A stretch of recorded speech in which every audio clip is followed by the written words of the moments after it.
14ตัวเดียวถึกว่ามันเหรออ้วนว่าขนาด14ตัวเดียว14ตัวเดียวเลข3ตัวซื้อ514มันบ่ซื้อบ่214เนาะครับผมสวัสดีครับพ่อโดนครับผมครับโดนมาพ่อมาเห็นกันพ่ออุดมทีนึงครับพี่ครับ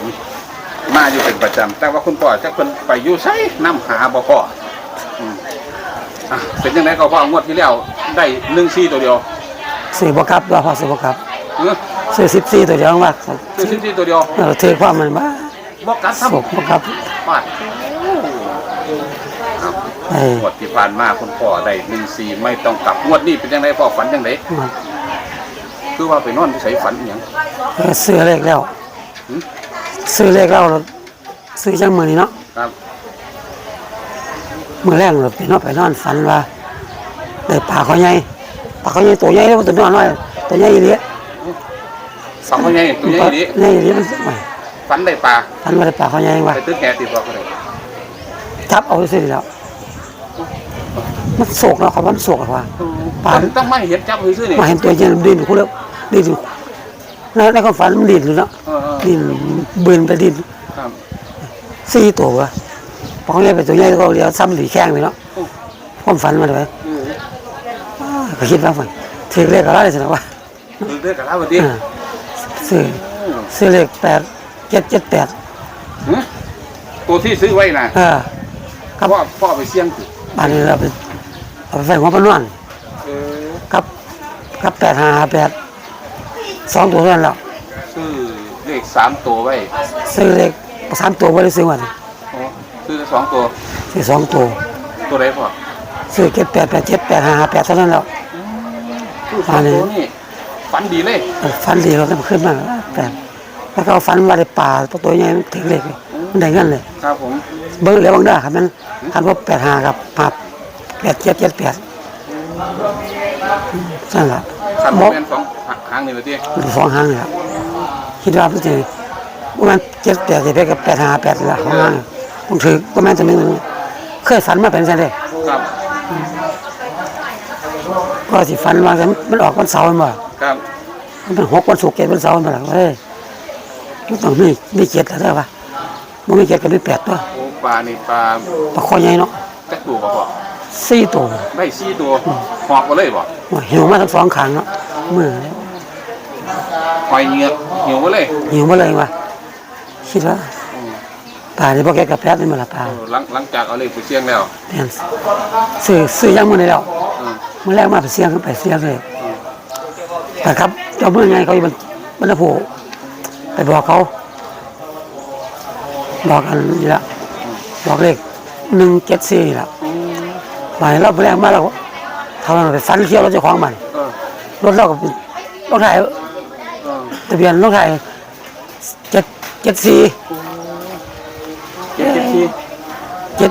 มันก็จะ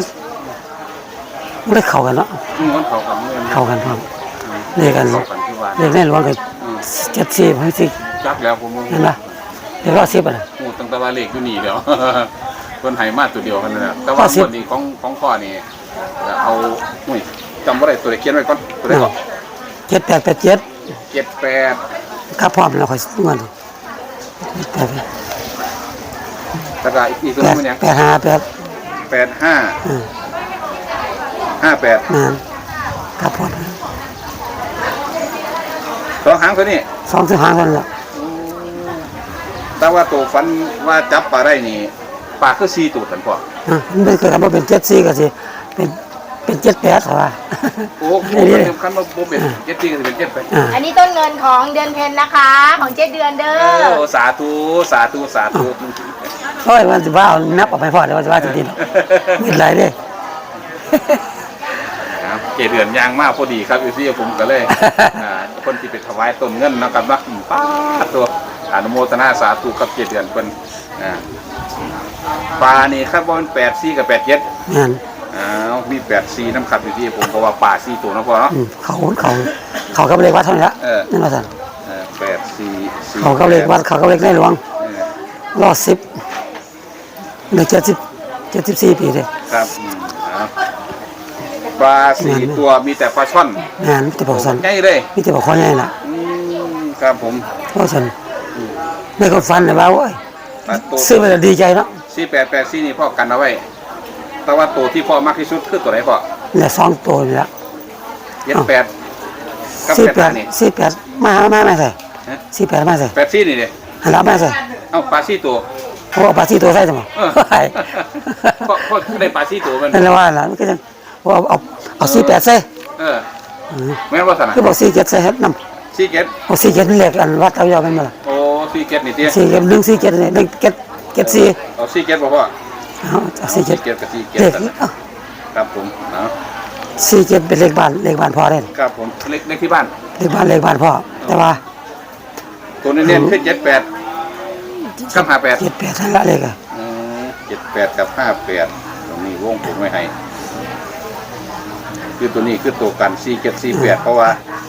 ปลา ตัวนี้บ่กันแล้วมันตรงๆอ่ะที่47ตรงๆเลยแหละ 47 พราะว่า ตรงเลย ตรงกับมันตรงกับเลขวัดอันนี้ โอ้ เลขวัดกัน147นั่ง74 เอาวงผมไว้ให้3หางครับFCครับผมคือเป็นแนวทาง เอาครับ พ่ออุดมนี่ฟันแม่นในตะกอนนี่กันแต่ก่อนนี่จักงวดติดกับพ่อตะกอน โอ้ยถืออยู่นี่ปู่เขาไปบอก เออ เที่แรกถือกล้าน2เนาะ โอ้โธ่ จะ2มาถือแสน2เหรียญกับ2งวดในซุ่มมันเป็นขอทมมันตัวสุดเขาสิว่าถือเลขหลายครับมันบ่คือบ่ เออ ต้องทำตัวไว้ โอ้ อะไร ในร้านกล้วยในร้านกล้วยนี่ยังทำตัวอยู่ ล้าน2ตัวล้าน บ้าน 2 สอง เลขปู่เขาอยู่นี่ โอ้ จะบอกค ค รั รั บบ ผมภูเขาคนนี้ ภูเขาคน เก็ดใหม่ๆเห็นบ่ แม่นแต่วันปู่เขาผู้นี้อันนี้เพิ่นเฮ็ดใหม่เลยนี่ เออครับผม เพิ่นนอนอยู่ตะกี้นะเพิ่นนอนอยู่บ้าน โอ้ตัวคนนั่นนี่ พระ ครับผม พระบ้านพระบ้านขอพระทุบเพิ่นเนาะ โอ้ครับผม ผู้นอนนั่นไปหาดู เอาพวกคน ย่างแล้วย่างไปน้ำคู่สาไปเนาะ ครับผมโอ้ย่างไปหาพ่ออยู่ ไป บ้านเลย เป็นหมูไปเนาะ ฮะ เป็นหมูไป2ตัว เป็นผู้ ตี4แล้วถึงเลยนะ ตอนนั้นในร้านกล้วย ในร้าน ครับ 2โอ้ยตะกี้เพิ่นไปเลี้ยงงัวเนี่ย เออ เลี้ยงงัวหมดเนาะ นะคือว่า ครับ คือเป็นแนวทางของคุณพ่ออุดมงวดนี้นะครับว่า